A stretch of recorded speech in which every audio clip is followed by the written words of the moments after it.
Let's take a look at what some kids have made in the past using a CNC machine. So here is a really cool truck. They cut the profile out.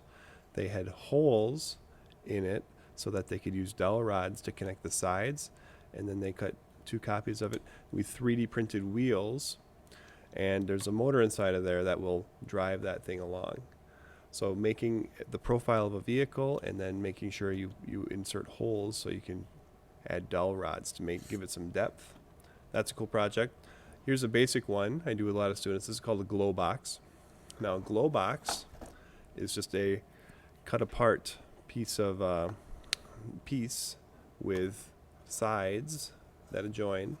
Now inside is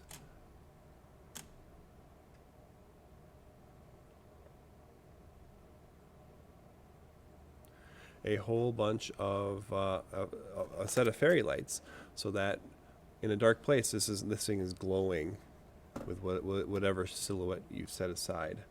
The last thing I'll show you as little inspiration for your projects, the catapult. This one too has holes set in it. It was made by putting a bunch of rectangles together and then combining them. The holes make it so that the dowel rods can connect the sides, and then the spoon was cut separately. So we add a rubber band and we've got a catapult using a CNC machine.